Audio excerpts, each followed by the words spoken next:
Selamat siang, sahabat Nawa dimanapun berada. Hari ini saya akan menjelaskan tip dan trik sukses membangun lapak singkong. Bagi yang belum tahu apa itu lapak singkong, baiklah saya jelaskan sedikit. Lapak singkong adalah sebuah usaha jual beli singkong. Si pelapak membeli singkong dari petani, kemudian dikumpulkan. Setelah dapat 1-2 rit, maka akan dijual lagi ke pabrik. Nah, apa saja yang harus diperhatikan dalam membangun usaha lapak singkong? Saya sudah menulis di blog saya. Yang pertama yang harus diperhatikan adalah lokasi. Lokasi lapak harus strategis. Strategis itu yang bagaimana? Harus dekat dengan area pertanian singkong. Nah, kalau sudah dekat dengan pertanian singkong, juga harus disurvei berapa kira-kira luas area pertanian singkong itu. Jadi harus diperkirakan luas dari area pertanian singkong itu cukup tidak untuk memenuhi kuota kita. Jangan sampai kita membangun lapak, hari ini kita dapat 1 rit, setelah itu 2-3 hari baru dapat lagi 1 rit. Nah, biasanya kalau seperti itu, kalau terjemur lama singkong biasanya susut. Jadi harus tiap hari kita bisa mengirim ke pabrik. Nah, jadi itu lokasi sangat penting. Selanjutnya adalah jarak dengan pabrik. Usahakan buat lapak yang jauh dari pabrik. Karena apa? Petani biasanya tidak suka membawa barang jauh-jauh. Jadi semakin jauh semakin baik. Kalau pabriknya dekat, untuk apa dia ke lapak? Lebih baik ke pabrik saja. Jadi semakin jauh semakin baik. Kemudian keadaan jalan. Nah, keadaan jalan ini juga menjadi pertimbangan. Kalau orang lain mencari bikin usaha, jalannya bagus nggak? Gitu. Nah, kalau usaha lapak singkong beda, kebalikan. Jalannya jelek nggak? Gitu. Kalau jalannya jelek, ini satu peluang untuk membangun usaha lapak singkong. Kalau jalannya bagus, ngacir dia ke pabrik, jadi lapak kita nggak dapat barang. Jadi usahakan cari yang di tempat sulit ditempuh ke pabrik. Jadi kita bisa mendapatkan barang. Para petani males ke pabrik gitu. Karena jaraknya jauh dan jelek. Bisa ngerusak mobil mungkin pertimbangannya. Lebih baik ke lapak saja. Gitu. Lanjut. Setelah itu izin menggunakan jalan. Maksudnya bagaimana? Nah, boleh nggak mobil besar masuk ke area itu? Ke area lapak? Kalau nggak boleh, kita ongkos angkutnya jadi mahal kalau menggunakan mobil kecil. Usahakan bisa fuso mobil besar untuk mengangkut dari lapak ke pabrik. Pertimbangannya begini. Kalau pakai mobil besar itu biasanya ongkos angkutnya lebih murah. Misal untuk membawa 20 ton.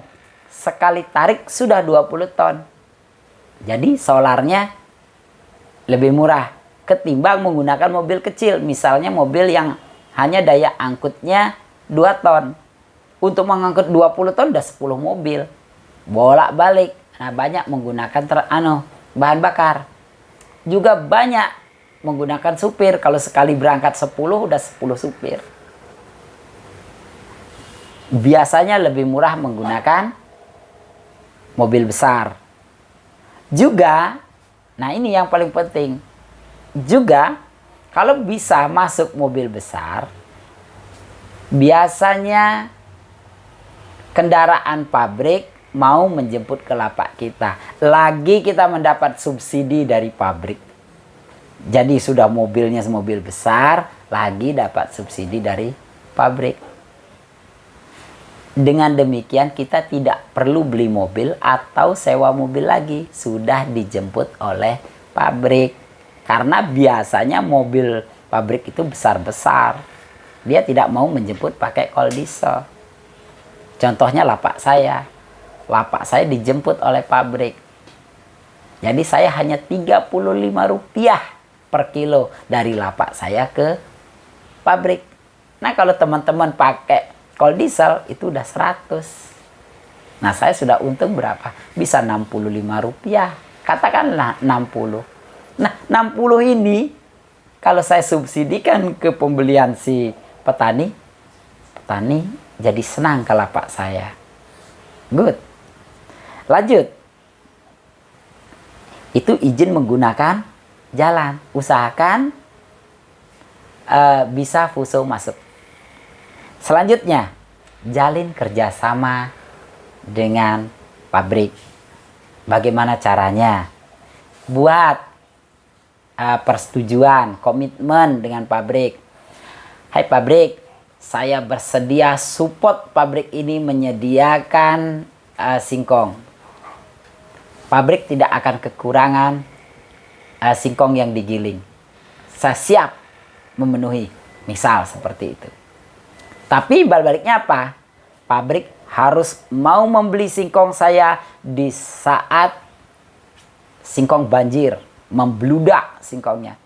Jangan sampai kita kalau nggak ada komitmen, nggak ada kerjasama dengan pabrik, waktu singkong sepi kita ditelepon, Pak tolong kirim singkong. Tapi begitu singkong banjir, singkong membludak, singkong kita ditolak. Sampai busuk di lokasi atau di lapak, kita jadi rugi. Jadi kerjasama dengan pabrik. Ada tip-trik lagi agar komitmen pabrik terus dengan kita langgeng. Kalau bisa, walaupun kita punya modal untuk membeli singkong, tetap ajukan pinjaman ke pabrik. Tolong pabrik beri saya pinjaman untuk beli singkong. Itu alasan kita. Nah kalau ini berhasil, maka kita akan diprioritaskan oleh pabrik. Kok begitu? Ya, pabrik akan mendukung kita karena pabrik takut kita gagal, takut kita bangkrut. Kok takut bangkrut? Kalau kita bangkrut, bisa saja hutang kita macet, kredit kita macet. Nah jadi dia takut kita gagal. Karena dia takut gagal, maka kita akan disupport dan diprioritaskan, baik harga, pelayanan. Nah mantap. Tuh lanjut sekarang, kelengkapan lapak. Apa aja sih yang diperlukan dalam lapak? Tentu ada rumah timbang. Dalam rumah timbang itu ada ruang operator, ada ruang kasir. Terpenting ada ruang istirahat karena lapak bisa saja sampai jam 12 malam. Kalau sampai jam 12 malam, operator dan karyawan lain harus pulang, baru sampai rumah harus balik lagi ke lapak, kan nggak dapat istirahat. Lebih baik istirahat di lapak. Jadi siapkan ruang istirahat atau kamar tidur untuk karyawan di lapak. Siapkan 2 WC. WC umum yang digunakan untuk para supir dan lain-lain di luar, dan juga yang ada di dalam untuk karyawan yang di dalam kantor, biar mereka tidak sulit bolak-balik masuk. Jadi dibuat nyaman, bila perlu mereka kasih AC. Jadi manjakan karyawan kita karena merekalah yang mencarikan kita rezeki. Lanjut. Kelengkapan apa lagi yang kita perlukan? Jelas timbangan. Usahakan timbangan yang besar kapasitasnya, lebih dari 40 ton. Panjangnya berapa? 7,5 meter atau 7,5 meter. Kok harus gede gitu? Ya, agar kita bisa menimbang barang kita yang kita kirim ke pabrik. Jangan sampai waktu beli saja kita timbang, tetapi waktu kirim kita tidak timbang. Kita tidak tahu jadinya susutnya berapa. Jadi begitu merasa susut, kita tidak ada data. Jadi kita curiga dengan pabrik. Jadi timbanglah dulu. Kalau timbangan kita kecil hanya 4,5 meter yang kapasitas 20 ton, kita tidak bisa menimbang fuso. Sedangkan ongkos angkut menggunakan fuso jauh lebih murah. Jadi kalau disediakan fuso oleh pabrik, timbang dulu. Jadi kalau ada susut kita bisa komplain, konfirmasi ke pabrik. Itu. Lanjut. Di lapak harus memiliki sistem bongkar muat yang praktis. Nah, lapak harus memiliki sistem bongkar muat yang praktis. Yang bagaimana? Misal, dibuat loading, kemudian mobil yang akan muat ke pabrik, itu langsung diisi oleh mobil yang dari petani, yang dari area. Jadi turun langsung cetek. Tidak turun ke tanah dulu. Turun ke tanah, naik lagi ke mobil yang muat ke pabrik, kan 2 kali. Jadi ongkosnya 2 kali. Andai juga sudah penuh yang di mobil, masih juga banyak barang, nggak apa-apa turun di lapak. Nah, harus memiliki area tempat mengumpulkan barangnya juga cukup luas. Jadi harus diperhatikan, tempat parkir singkong kita harus luas. Juga dipertimbangkan kita menyewa atau beli loader. Sehingga kita lebih sedikit menggunakan tenaga manual. Kenapa begitu? Ya, namanya manusia, ada saja sakit, ada yang malas, kemudian ada yang minta intensif. Pokoknya macam-macam. Kalau kita menggunakan loader kan tidak. Ongkos sewa hanya Rp10 per kilo. Kalau pakai manusia, pakai orang, belum uang es atau insentif lain. Belum cemburu. Mungkin kita pernah memberi sesuatu kepada yang satu tidak. Ada juga cemburu, perhatian bos kepada si A lebih, kepada saya enggak. Ada yang ngambek.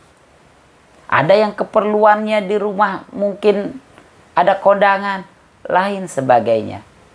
Jadi sistem yang praktis seperti punya loader atau punya loading.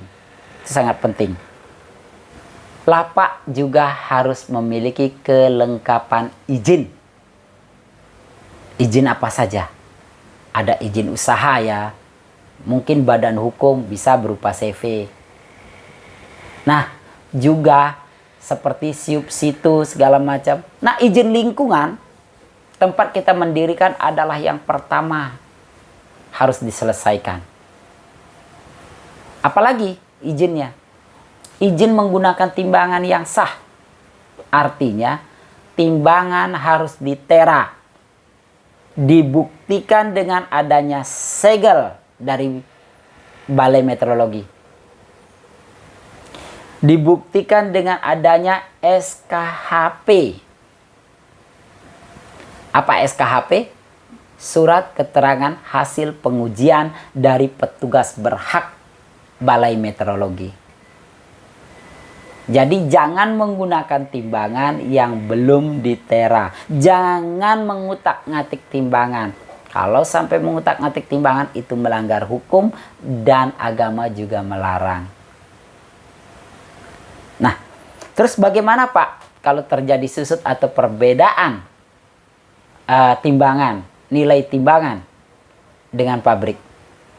Ya, memang kadang-kadang terjadi, walaupun sama-sama sudah ditera oleh Balai Meteorologi, kadang-kadang masih ada perbedaan. Sehingga dari lapak ke pabrik susut. Susutnya bisa saja bukan karena timbangan, tapi karena terjemur di jalan, jatuh di jalan, susut. Atau yang satu punya kita lapak baru, barusan ditera. Baru saja ditera, grass. Jadi masih meyakinkan keakuratannya. Tapi coba cek masa berlaku teranya punya pabrik. Jika masa berlaku teranya punya pabrik sudah harus ditera, kemungkinan di sana penyebabnya. Kalau sama-sama masih jauh masa berlakunya, masih juga terjadi susut, komunikasikan dengan pabrik, diinformasikan bahwa barang saya susut sekian %. Kalau pabrik bersikeras juga bahwa merasa juga akurat, kita juga merasa akurat, dan karena sama-sama sah, ada segelnya tidak rusak, SKHP-nya masih berlaku, tapi terjadi susut, ya sudah ngalah. Dikompensasikan ke harga singkong diturunkan sedikit atau potongan dinaikkan sedikit. Jangan mengutak-ngatik timbangan. Sekali lagi, jangan mengutak-ngatik timbangan. Karena itu melanggar hukum dan itu dilarang oleh agama. Selanjutnya, ini cukup penting dan menyenangkan bagi petani, yaitu alokasikan dana kontribusi. Saya pernah berkunjung ke lapak teman. Lapak teman memberi kontribusi, ya, memberi bantuan kepada fasilitas umum, yaitu ke tempat ibadah. Jadi dari mana diambil dana ini? Dana ini diambil dari keuntungan lapak. Apakah perlu seperti itu? Perlu. Dengan kita memberikan bantuan ke fasilitas umum, contohnya tempat ibadah, masyarakat menjadi senang. Masyarakat menjadi merasa memiliki lapak ini. Efeknya apa? Dengan merasa memiliki lapak kita ini, dia dengan tulus ikhlas menjual singkong ke lapak kita. Mungkin akan mempromosikan dengan yang lain menjual singkongnya ke lapak kita. Juga karena merasa memiliki, mereka akan ikut menjaga keamanan lapak. Jadi penting memberikan sedikit bantuan ke fasilitas umum. Selanjutnya, jangan memberi pinjaman. Apa maksudnya? Saya juga banyak sekali sudah bertemu dengan teman-teman lapak lain yang gulung tikar, yang bangkrut karena meminjamkan uang ke agen dan petani. Meminjamkan uang dengan harapan agar mereka menjual singkongnya ke lapak. Lebih baik memberikan bantuan ke fasilitas umum daripada memberi pinjaman ke agen. Memberi bantuan ke fasilitas umum itu kan diambil dari keuntungan. Sedangkan pinjaman diambil dari sebelum keuntungan, modal. Dan mereka betul datang 1-2 kali datang menjual singkongnya ke lapak kita. Tapi belum utangnya selesai, belum lunas, mereka menghilang. Mereka mencari harga yang sementara di sana lebih mahal, mungkin punya kita belum naik, tapi itu hanya sementara. Kadang-kadang trik sebelah, naikin sebentar, pindah berduyun-duyun ke sana. Tahu-tahu begitu mereka pindah, turun lagi anjlok. Itu trik mereka. Kita tidak seperti itu. Tetap saja langgeng, tek tek tek tek. Selagi kita masih ada untung sedikit, ya sudah. Stabil saja. Jangan sebentar naik, jangan sebentar turun. Jangan sebentar naik, jangan sebentar turun. Bingung yang menjual. Selalu telepon, Pak sekarang harga berapa? Pak sekarang berapa potongan? Jangan. Usahakan stabil. tungkit-tungkit, untung sedikit, tak apa-apa. Selanjutnya, jangan memberi tips kepada oknum. Oknum apa aja lah ini. Kenapa begitu? Takutnya ini diberi, ini enggak, mereka cemburu. Lebih baik tidak semua. Kalau ada dana, lebih baik memberi bantuan ke fasilitas umum sehingga semua mendapatkan, tidak ada yang cemburu. Selanjutnya, tes timbangan. Tadi sudah dijelaskan tes timbangan. Jadi sebelum memulai usaha timbangan, tes timbangan, walaupun sudah sama-sama di Tera, sama-sama sudah ada SKHP, surat hasil pengujian, sudah. Tapi tes, gunakan kendaraan kosong. Misalnya kalau diesel kosong, penuhi solarnya, penuh solar ya di tangki. Kemudian penuhi lagi solar di tangki, di pabrik, timbang. Ada perbedaan nggak? Kalau ada perbedaan, berapa bedanya? Kemudian dikonversi perbedaan itu. Kalau kita untung, konversilah sedikit, punya kita naik juga harganya biar petani merasa senang. Tapi kalau kita susut, konversilah, harga turunin sedikit atau potongan dinaikkan sedikit. Jadi jangan mengutak-ngatik timbangannya. Timbangkan, biarkan. Karena apa? Kalau timbangan dikotak-katik, ini akan ketahuan. Kemarin mobil saya beratnya segini. Kok hari ini berubah berat kosongnya? Ini sudah ada pertanyaan. Kecurigaan muncul. Jadi jangan mengutak-atik timbangannya. Lebih baik konversikan di harga dan di potongan. Terus terang kepada para petani bahwa dari lapak ini susut sekian persen. Jadi ada penurunan harga sedikit, tapi timbangan tetap. Jadi kepercayaan ada di timbangan. Tadi sudah dijelaskan ada diperlukan kelengkapan seperti rumah timbang, seperti timbangan, kemudian ada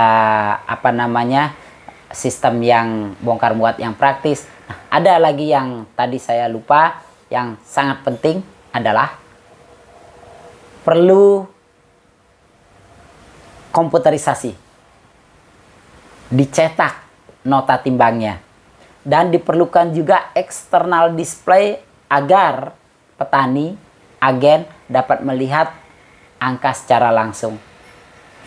Jadi untuk menimbulkan kepercayaan pada penjual, maka diperlukan external display. Bagi yang belum tahu external display, itu adalah angka yang besar yang muncul, yang ditampilkan di luar. Kalau di indikator kan ngadepnya ke operator, kelihatan, dilihat oleh si operator. Kalau dia ngadep ke operator kan nggak kelihatan keluar. Makanya perlu external display, diambil dari indikator, disalurkan keluar sehingga pihak yang di luar dapat melihat angka dari indikator juga. Itu adalah hal-hal yang perlu kita perhatikan dalam membangun lapak. Jika ada pertanyaan-pertanyaan, silahkan ditulis di kolom komentar. Bagi yang belum subscribe, silahkan di subscribe, di like ya, atau di share dengan teman-teman yang lain. Terima kasih sudah menyaksikan video ini, semoga bermanfaat dan dadah.